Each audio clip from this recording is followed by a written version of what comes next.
ओम शांति। आज साप्ताहिक कोर्स के तीसरे दिन हम जानेंगे राजयोग क्या है। इस राजयोग का जिक्र श्रीमद् भगवत गीता में भी बार बार किया गया है। सरल शब्दों में कहें तो राजयोग अर्थात परमात्मा को याद करने की बहुत सहज और सरल विधि। इसको आजकल मेडिटेशन भी कहते हैं। वर्तमान समय चाहे कोई आस्तिक हो या नास्तिक, हर व्यक्ति मेडिटेशन सीखना चाहता है, क्योंकि चारों ही तरफ भयंकर बीमारी, दुख, अशांति का वायुमंडल बना हुआ है। और ऐसे समय में यह राजयोग ही मानव की जीवन रूपी नैया को पार लगा सकता है। इसलिए हमें समय निकालकर इसका अभ्यास जरूर करना चाहिए। वास्तव में यह राजयोग अगर एक बार हम सीख लें तो फिर इसका अभ्यास करने के लिए विशेष समय देने की भी आवश्यकता नहीं पड़ती। फिर तो कर्म करते हुए भी इसे हम कर सकते हैं। इस राजयोग का निरंतर अभ्यास करने वाला व्यक्ति आज के इस तमो प्रधान वायुमंडल में भी सदा स्वस्थ, सदा सुखी रह सकता है। तो आइए जानते हैं यह राजयोग क्या है, इसका अभ्यास करने की विधि क्या है और श्रीमद् भगवत गीता में इस योग के बारे में क्या लिखा हुआ है। ओम शांति। आज श्रीमद् भगवत गीता के आधार पर तीसरा पाठ योग के बारे में, राजयोग के बारे में। तो योग ही सबसे मेन चीज है। जिसने योग में एक्सपर्ट हो गया ना, वो तो सचमुच बहुत ही महान आत्मा बन गया। श्रीमद् भगवत गीता में भी स्पष्ट कहा, योगस्थः कुरु कर्माणि संग त्यक्त्वा धनंजय सिद्ध्य सिद्ध्यो समो भूत्वा स्मत्वम योग उच्यते। मतलब योग में स्थित होके कर्म कर और आसक्ति का, हे धनंजय, आसक्ति का त्याग कर और सिद्धि और असिद्धि इन सब चीज़ों से परे होके समत्व भाव, खास समत्व भाव को ही योग, समत्वम योग उच्यते, समत्व भाव को योग कहा है। मतलब योग की असली स्टेज सर्दी गर्मी, मान अपमान, लाभ हानि, हर चीज में समत्व भाव जब आ जाता है, आत्मक स्थिति बन जाती है, तो वही वास्तव में सही योगी की निशानी है और वही योग है। ये समत्व भाव की स्थिति आना, इसको ही योग कहा है। ये दूसरे अध्याय का 48वां श्लोक है जो मैंने सुनाया। इसलिए इसी के बारे में ही और इस योग से स्पष्ट कहा है श्रीमद् भगवत, कोई भी कर्म बिना योग के नहीं कर। योगस्था कुरु कर्माणि, योग में स्थित होके कर्म करेगा तो बहुत ही सफलता मिलेगी। हमारे जो कर्मों में गलतियां होती हैं, पाप होते हैं, किस कारण? योगस्था कुरु कर्माणि, योग में स्थित होके हम कर्म नहीं करते हैं तो कोई ना कोई गलती करेंगे। इसलिए हर वक्त उस परम पिता परमात्मा पे ध्यान लगा के, उसका संग अनुभव करके, उस ज्योति स्वरूप ज्योतिषाम अपि ज्योति, उसके अंदर उसकी किरणों के नीचे मैं ज्योति हूँ, इसका पूरा मन एकाग्र करके परम ज्योति से अपना कनेक्शन जोड़ के फिर कर्म कर। फिर देखो आप कर्म कितने श्रेष्ठ होंगे। और फिर कर्म कैसे बनेंगे?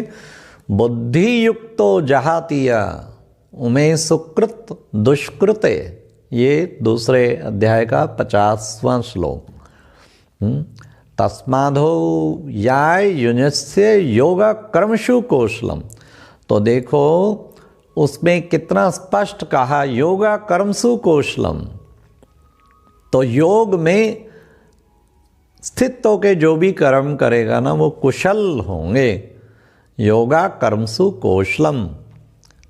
तो हम योग में स्थित होके बुद्धि युक्त और पुण्य और पाप के उससे अपने आप को, उसकी गुह्य गति को जान के, उससे न्यारा करके, और हम योग में स्थित, योग में कर्मसु कौशलम, योग में स्थित होके जो काम करेंगे कुशलता प्राप्त होगी। ऐसे समत्व भाव के किए हुए योग से कुशलता प्राप्त होती है। तो हम ये प्रयास करें, योग में स्थित होके कर्म करें। एक भी कर्म ऐसा ना हो जो हमारा योग के बिना हो। फिर कुशलता निशानी ये होगी, कर्मों में बड़ी परफेक्शन होगी। तो हमें इस तरह का अभ्यास करना चाहिए। और फिर छठे अध्याय में 26 नंबर श्लोक में स्पष्ट कहा, यतो यतो निश्चरित मन चंचलम स्थिरम ततस्तो नियमेत तदात्यन्येव वशम नेत। मतलब ये स्थिर न रहने वाला मन जो चंचल है और भिन्न भिन्न विषयों में ये विचरता है संसार में, उसको रोक कर परमात्मा की ओर निरुद्ध कर, मतलब कि जहाँ जहाँ ये घूमता है वहाँ से हटाकर इसको परमात्मा की ओर लगा। ये है सबसे मुख्य योग का तरीका कि हम निज को आत्मा समझ के जहाँ जहाँ आत्मा की तीन शक्तियाँ मन बुद्धि संस्कार, मन जहाँ जहाँ भागता है उसको हटा और मन मना भव हो जा। मन को मेरे में लगा, मन मना भव। तो ये है योग का बेस्ट तरीका। हम बार बार मन को सब तरफ से हटा के परम पिता परमात्मा में लगाएं।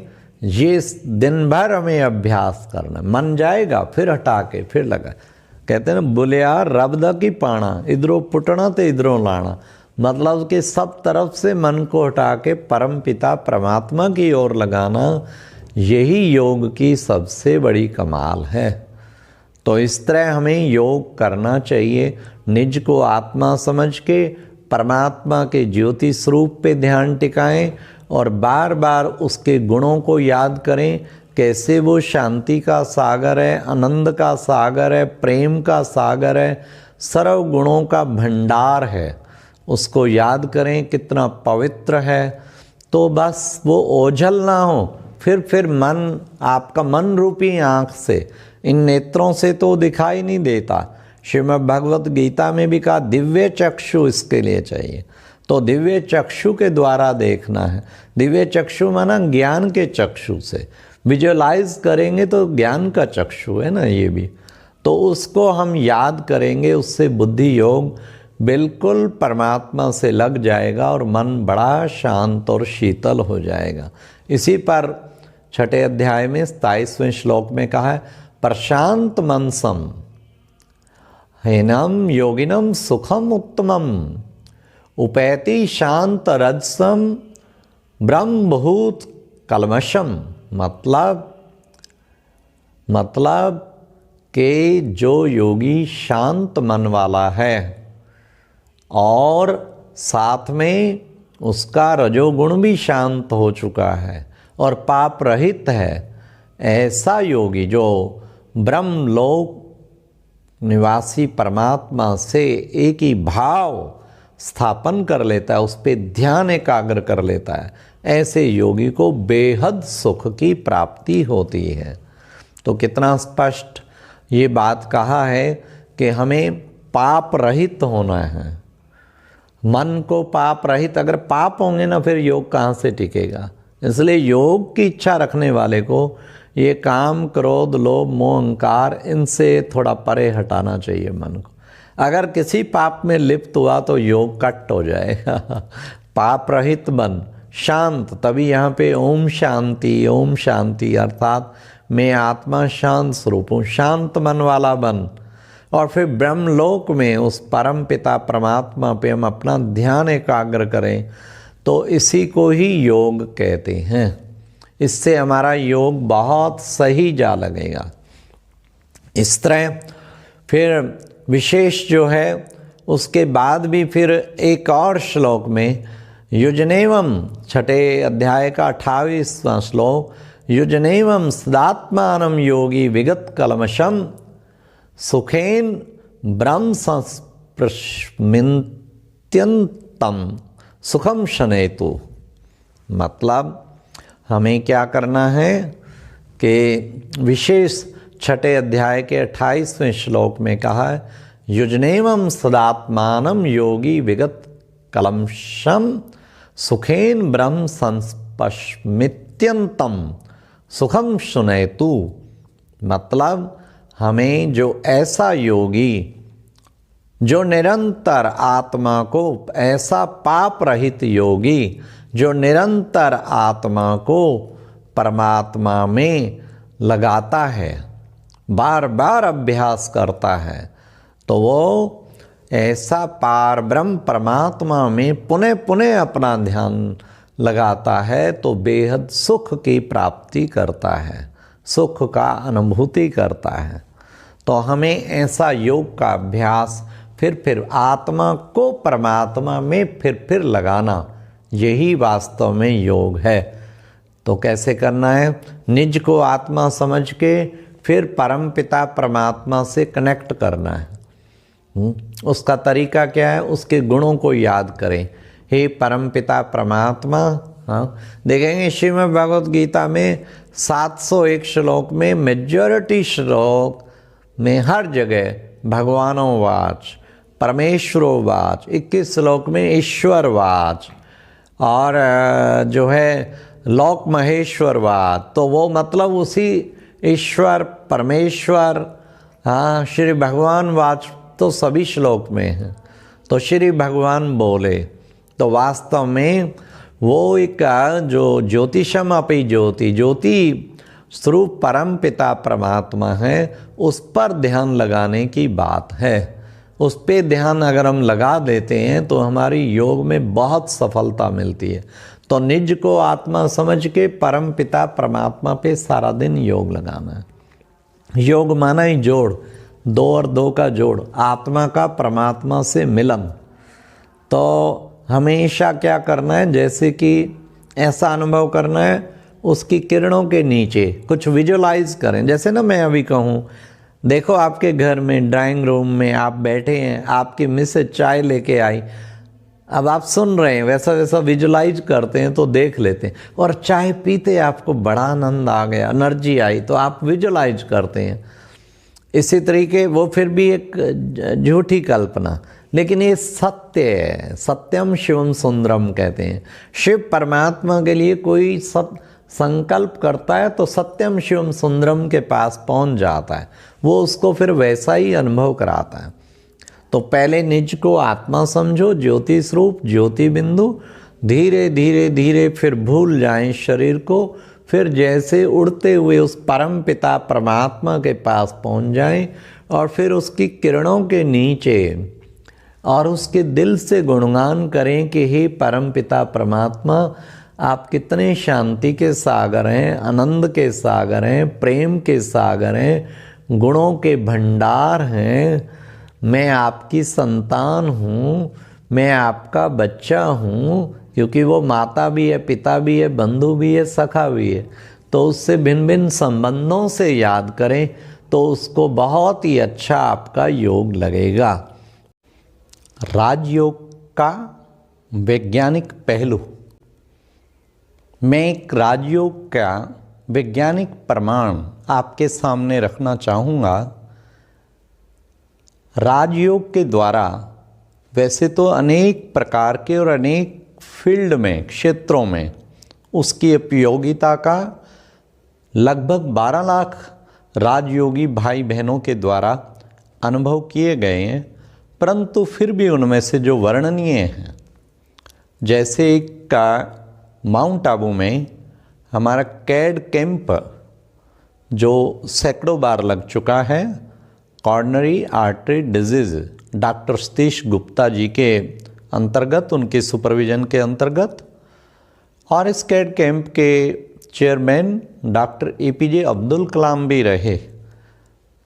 तो इस कैड कैंप के अंतर्गत DRDO ने प्रारंभ में पेशेंट्स जो है वो स्पॉन्सर किए, वो हार्ट के जिनको कॉर्नरी आर्टरी डिजीज़, और उनको वहाँ रखा गया।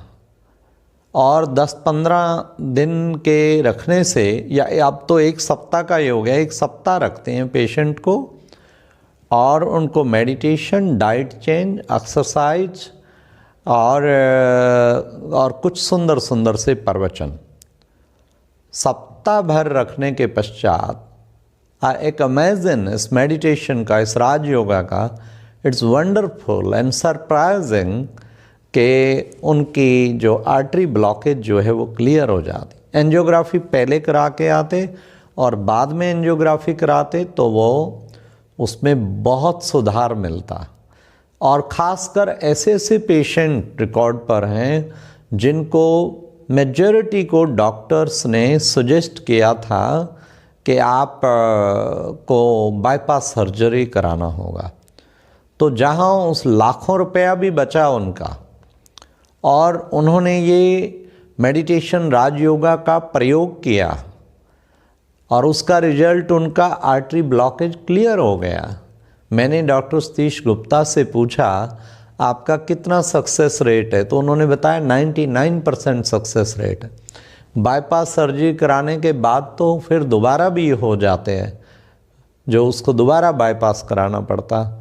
लेकिन ये एक ऐसा सुंदर तरीका उन्होंने मेडिटेशन द्वारा हज़ारों पेशेंट पे जो प्रयोग हो चुका है, जिसकी उनकी सराहना हुई है भारत सरकार से भी, और विदेश सरकार ने तो उनको विशेष सम्मानित किया, इनाम दिया इस कार्य के लिए। और ख़ासकर उन्होंने हर वर्ष माउंट आबू में अनेक वर्षों तक वो कार्डियोलॉजिस्ट कॉन्फ्रेंस रखते, जिसमें हज़ारों कार्डियोलॉजिस्ट खास इस चीज़ को अनुभव करने के लिए, सीखने के लिए वहाँ उस कॉन्फ्रेंस में पधारते। एक तो ये राजयोग का बहुत बड़ा, राजयोग के द्वारा कैसे ये हृदय के जो आर्टरी ब्लॉकेज जो है वो क्लियर होती, और दूसरा और भी बहुत ऐसे ऑन रिकॉर्ड बहुत प्रूफ हैं। जैसे कि एक और हमारा रूरल विंग है, ग्राम प्रभाग विकास, उन्होंने भी यौगिक खेती कार्यक्रम प्रारंभ किया। हमारे इंस्टीट्यूशन के किसान भाइयों को जगह जगह हर जोन में, हर स्टेट में उनको प्रेरित किया, उनकी ट्रेनिंग प्रोग्राम रखा, और उन्होंने कहा जितना ज़मीन है आप उसमें से 1 एकड़ या 2 एकड़ पर प्रयोग करो। उन्होंने प्रयोग किया, उसमें कृत्रिम खाद नहीं उपयोग करना, केमिकल्स नहीं, फर्टिलाइजर्स वो नहीं यूज़ करना। उसकी बजाय उन्होंने मेडिटेशन, योगिक खेती, योग की किरणें, बस वो उसमें रोज़ाना प्रतिदिन थोड़ी देर शुभकामनाएं, मेडिटेशन, राजयोग का अभ्यास। ऐसा हमारे सैकड़ों किसानों ने अपने अपने स्थान पे किया और उसके रिजल्ट बहुत अच्छे निकले कि बिना कृत्रिम खाद के भी उसमें बहुत अच्छी रिजल्ट, उपजाऊ पहले से भी उपज अधिक पैदा हुई। और ना केवल इतना बल्कि उसमें क्वालिटी भी बहुत सुंदर हुई। वंडरफुल ये रिजल्ट मिले, इसलिए रूरल विंग के द्वारा फिर इसके बाद इनवाइट किया गया। साइंटिफिक कहाँ से बना, साइंटिफिक बेस, एक प्रूव्ड बेस, तो इनवाइट किया गया एग्रीकल्चर यूनिवर्सिटी को, जैसे पंत यूनिवर्सिटी है, और भिन्न भिन्न यूनिवर्सिटीज़ को इनवाइट किया गया यौगिक खेती के रिजल्ट। उन्होंने भी प्रैक्टिकल देखा और उन्होंने प्रमाण पत्र दिया कि योग के द्वारा, राजयोग के द्वारा प्रकृति पे भी असर पड़ता है, और बिना कृत्रिम खाद के उपयोग किए, और ये उपज पहले से भी अच्छी और क्वालिटी भी और क्वांटिटी वाइज भी बहुत अच्छी पैदा, तो इसको बहुत सराहा गया। इवन हमारे केंद्रीय ग्राम विकास मंत्री भी माउंट आबू एक बड़ी कॉन्फ्रेंस में पधारे और उन्होंने भी इसकी भूरी भूरी सराहना की। इस तरीके से मेडिटेशन में ब्रह्मा कुमारीज को प्रैक्टिकल इम्प्लीमेंटेशन जगह जगह किया जा रहा है और भिन्न भिन्न क्षेत्र में किया जा रहा है। हमारे डॉक्टर श्रीवंत साहू जो डायबिटोलॉजिस्ट हैं, डायबिटीज कंट्रोल थ्रू मेडिटेशन, हमारे पास भी पानीपत में उन्होंने इसका एक सेमिनार लगाया, कॉन्फ्रेंस, और इंडिया भर में मेजॉरिटी मुख्य शहरों में वो अपना ये सेमिनार लगा चुके हैं। 3 दिवसीय, कहीं 2 दिवस का, कहीं 1 दिवस का, लेकिन डायबिटीज कंट्रोल थ्रू मेडिटेशन, जहाँ पर हज़ारों पेशेंट्स उन्होंने पूरे भारतवर्ष में थ्रू मेडिटेशन डायबिटीज कंट्रोल हो जाना। और इसके अतिरिक्त भी हमने लाखों भाई बहनें ब्रह्मा कुमारीज में हैं जो अपने समय प्रति समय अपने अनुभव भिन्न भिन्न हमारी पत्रिकाओं में प्रकाशित भी करते हैं, सभाओं में सुनाते, लोगों को सुनाते, क्लासेस में सुनाते हैं कि कैसे राजयोगा मेडिटेशन से उनके असाध्य रोग ठीक हो गए, इनकी बीमारियां ठीक हो गई। डॉक्टर, कई पेशेंट तो ऐसे कई भाई बहन हैं जो बताते कि डॉक्टर्स ने हमें जवाब दे दिया था, लेकिन मेडिटेशन, इस राजयोग के अभ्यास से हमारा रोग बिल्कुल ठीक हो गया। और ऐसे भी हजारों लाखों भाई बहन हैं ब्रह्मा कुमारीज में भी, और जो ब्रह्मा कुमारीज मेडिटेशन के संपर्क में आए हैं राजयोग मेडिटेशन से, कैसे उनके विकार एकदम कंट्रोल में हो गए। कहीं सुनाते हमें क्रोध बहुत था और क्रोध मुक्त हो गए, किसी को बहुत ज़्यादा लालच नेचर बहुत था, बहुत ज़्यादा आफ्टर मनी, पैसे के पीछे, तो वो उसका ठीक कंट्रोल हुआ। किसी को कामुक वृत्तियाँ बहुत चलती थी, वो कंट्रोल हुआ। किसी के जालसी पे कंट्रोल हुआ, किसी पे अहंकार पे बहुत उसको परेशान कर रखा था, उसने कंट्रोल किया। तो मेडिटेशन से पूरे विकारों पर विजय, और फिर व्यसनों पर विजय। व्यसनों पर विजय के तो बहुत बड़ा हमारा कैंपेन चला सारे भारतवर्ष में, व्यसन मुक्ति अभियान हमारी मेडिकल विंग की ओर से। और मेडिटेशन से हजारों, इवन लाख कहूँ तो कोई अतिशयोक्ति नहीं होगी, जो किसी न किसी व्यसन के शिकार थे, चाहे वो शराब मद्यपान करते थे, चाहे वो धूम्रपान, चाहे वो कोई और किसी प्रकार का व्यसन, खाने पीने के अनेक प्रकार के व्यसन। और उन व्यसनों से मुक्ति मेडिटेशन, राजयोग सीखते ही उनको मेडिटेशन में राजयोग के अभ्यास से कुछ ही दिनों के अंदर ही उनकी मुक्ति हो गई। तो मैं सजेस्ट करना चाहूँगा प्यारे भाई बहनों, ये राजयोग कोई कम चीज़ नहीं है, बहुत बड़ी चीज़ है। इसलिए इस राजयोग का अभ्यास करें तो उससे आप जो है बहुत सही कनेक्ट हो जाएंगे परम पिता परमात्मा की तरफ। कैसे अपने आप को आत्मा समझ के उस परम पिता परमात्मा में मन मना भाव, मन को मेरे में लगा, तो उधर मन लगाना है। और लगाने का तरीका बस बार बार उसको याद करना, प्यार से सच्चे दिल से याद करना, और ज्योति बिंदु को विजुलाइज करके उस पर बिल्कुल मन रूपी आँख को एकाग्र कर लेना है, जैसे उसकी किरणों के नीचे, और उस दिल की बातें उस परम पिता शिव परमात्मा शिव बाबा से करनी है कि शिव बाबा आप कैसे मेरे पिता हैं, पिता तुल्य, और शिक्षक भी हैं, और सतगुरु भी हैं, और परम पिता हैं, और मुझे किस तरह शांति, आनंद, प्यार, सुख का वर्षा दे रहे हैं। आप मुझे कैसे पतित से पावन बना रहे हैं। उसके दिल से गुणगान करते करते उसके प्यार में खो जाएं। ये है राजयोगा मेडिटेशन। इस मेडिटेशन को अगर आप प्रयोग करेंगे, रियली आप सब प्रकार के बुराइयों से मुक्त हो जाएंगे, सब प्रकार के व्यसनों से छुटकारा हो जाएगा, आपके शारीरिक व्याधियां खत्म हो जाएंगे, आपके संबंध मधुर हो जाएंगे। मैं कुछ शब्दों में आपको योग का अनुभव कराना चाहूँगा, थोड़ा सा अनुभव करेंगे। निज को इस देह से अलग आत्मा निश्चय कर कि मैं एक ज्योति स्वरूप आत्मा, चमकता हुआ तारा मस्तक के बीच में विराजमान हूँ। मुझ आत्मा से चहुं ओर प्रकाश फैल रहा है, शांति की किरणें फैल रही हैं। धीरे धीरे इस प्रकाश की शक्ति में धीरे धीरे शरीर लोप होता जा रहा है। मैं रह गई हूँ एकमात्र ज्योति बिंदु आत्मा।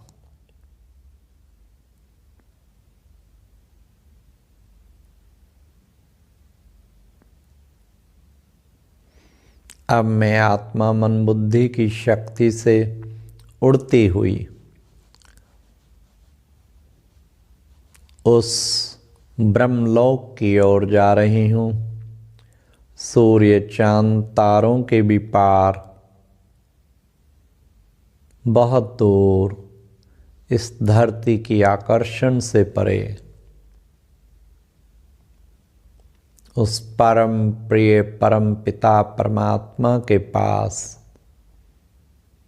जो सारे विश्व की आत्माओं के पिता हैं, लाल प्रकाश में परम धाम में मैं प्रवेश कर गई हूँ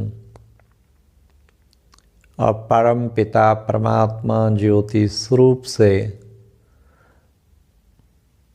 जो कि इस परम धाम में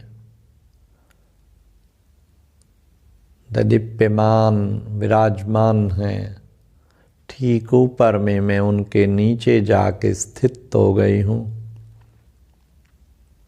और परम पिता परमात्मा ज्योति स्वरूप ज्योति बिंदु शिव से किरणें उतर उतर कर मुझ आत्मा पर पड़ रही हैं।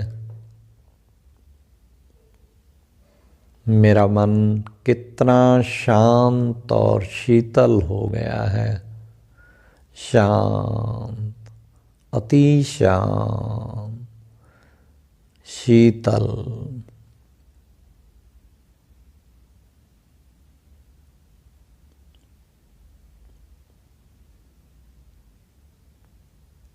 शांत, शीतल, परम पिता शिव परमात्मा के नीचे, उसकी किरणों के नीचे, शांति के सागर में मैं आत्मा कितना शांति का अनुभव कर रही हूँ। शांत,